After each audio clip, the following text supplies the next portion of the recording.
Waste Bengal में political changes के बाद अब सबसे बड़े सवाल ये है, क्या बंगाल का बिजनेस एनवायरनमेंट ट्रूली ट्रांसफॉर्म होगा? क्या कॉर्पोरेट इन्वेस्टमेंट्स आएगा? क्या जॉब बढ़ेगा? या ये सिर्फ एक लीडरशिप का चेंजेस है? आज हम कोई पॉलिटिकल बायस नहीं, प्योर माइक्रो इकोनॉमिक पर्सपेक्टिव और डेटा से बात करेंगे। किसी भी स्टेट में गवर्नमेंट चेंज होने के बाद उसका डायरेक्ट इम्पैक्ट पड़ता है ease of doing business, capital inflow, infrastructure and job creation पर। और इसीलिए सारे इंडिया का नजर अब बंगाल पर है। अगर आप इंडिया से हो, आगे जाके बिजनेस करना चाहते हो या अभी बिजनेस करते हो या आपके पास दुकान है, तो ये वीडियो आपके लिए बहुत ही इंपॉर्टेंट है। सरकार चेंज होने के बाद सबसे पहला इम्पैक्ट पड़ता है इन्वेस्टर कॉन्फिडेंस पर। किसी भी बड़े कॉर्पोरेट या इन्वेस्टर हमेशा देखते हैं कि सरकार कितना स्टेबल है, पॉलिसीज कितना बिजनेस फ्रेंडली है, मतलब बिजनेस मैन्स के लिए कितने पॉलिसीज बनाया गया है उनके हित में, है ना। बिजनेसमैन के हित में जितने भी सारे पॉलिसी होगा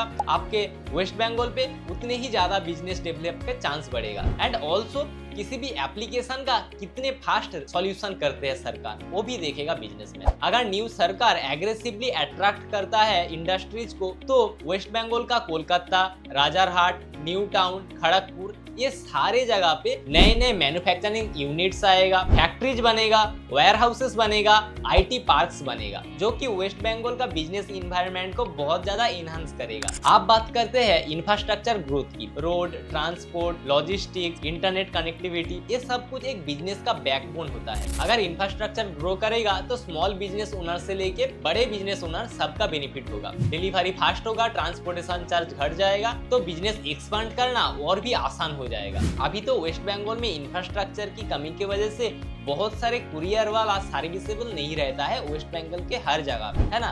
तो आगे गवर्नमेंट इसके ऊपर नजर देते हैं तो ये सब कुछ इंप्रूव हो जाएगा। अब तीसरा पॉइंट है स्मॉल बिजनेस ओनर का क्या क्या फायदा होगा। जब मार्केट में पैसा घूमेगा तो स्मॉल बिजनेस ओनर भी ग्रो करेगा। मार्केट में बहुत सारे आईटी प्रोडक्ट्स जैसे कंप्यूटर, लैपटॉप, मोबाइल, सीसीटीवी, ये सब कुछ मार्केट ऊपर जाएगा। And also fridge, AC, others जो टीवी, इलेक्ट्रॉनिक्स एसेसरीज है, सबका डिमांड बढ़ेगा। डिमांड बढ़ेगा तो कॉम्पिटिटर भी बढ़ेगा। तो इस रेस में आप अगर रहना चाहते हो तो आपको क्या करना है, आपको डिजिटली प्रेजेंस बनाना है आपके दुकान का, या आप जिस बिजनेस को कर रहे हो उस बिजनेस के लिए यूट्यूब चैनल, फेसबुक, इंस्टाग्राम, ये सब कुछ आपको क्रिएट करना है। इनमें रेगुलरली कुछ अपडेट देना है आपके बिजनेस रिलेटेड। एंड ऑल्सो ये जो सारे आप कंटेंट क्रिएट कर रहे हो ना, उसको डिजिटली मार्केटिंग करना भी आना चाहिए, मतलब एड्स भी रन करना आना चाहिए। पहला तो आपका कंटेंट में दम रहना चाहिए, देन उसको एडवर्टाइज के माध्यम से सारे ऑडियंस तक पहुंचाना भी चाहिए आप। एंड ऑल्सो आपको मॉडर्न बिलिंग सिस्टम भी इम्प्लीमेंट करना है, जिसको हम बिलिंग सॉफ्टवेयर बोलते हैं, वो भी आपको इंटीग्रेट करना है। तभी ना आपको सारे डिटेल्स पता चलेगा कि कितना स्टॉक है आपके पास, कितना सेल हो रहा है, कितने परचेस किया है आपने, कितने पार्टी आपसे माल खरीदा है, किसका कितना उधार है, वो सब कुछ तभी ना आपको पता चलेगा। और तभी ना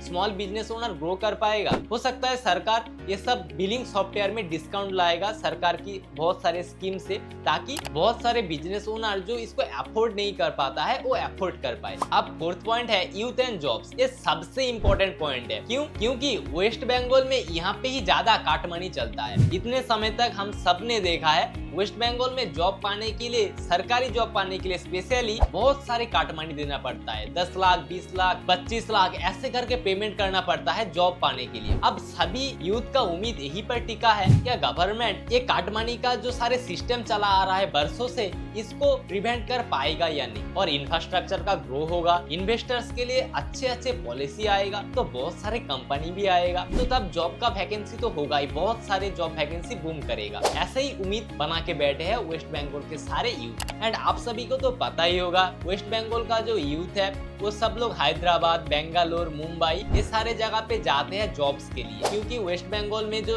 एवरेज सैलरी है ना वो बहुत ही कम होता है। इस वजह से हाई सैलरी एक्सपेक्टेशन से वो लोग बाहर जाते हैं। एंड बहुत सारे तो सऊदी अरबिया में भी जाते हैं। लेकिन एक रियलिटी भी समझनी होगी, सिर्फ गवर्नमेंट चेंज होने से ये सब कुछ नहीं होता है। इसके लिए चाहिए प्रॉपर एग्जीक्यूशन, करप्शन को कंट्रोल करना पड़ेगा। एंड ग्राउंड लेवल पे जो सारे वर्क होगा ना, उसके ऊपर सरकार का नजर रखना बहुत ही ज्यादा इंपॉर्टेंट है। अगर ग्राउंड लेवल पे स्ट्रांगली इम्प्लीमेंट होगा ना तो वेस्ट बंगाल का बिजनेस इन्वायरमेंट ट्रूली ट्रांसफॉर्म करेगा। वेस्ट बंगाल में कभी टैलेंट की कमी नहीं थी, कमी थी सिर्फ बिजनेस इन्वायरमेंट का। आपको क्या लगता है, सरकार पहले किस सेक्टर को आगे बढ़ाएगा? आपके ओपिनियन कमेंट में जरूर बताइए। अगर आपको ये वीडियो इन्फॉर्मेटिव लगा है तो वीडियो को एक लाइक कीजिए, चैनल को सब्सक्राइब कीजिए इस टाइप के और भी वीडियोज को देखने के लिए। Thank you.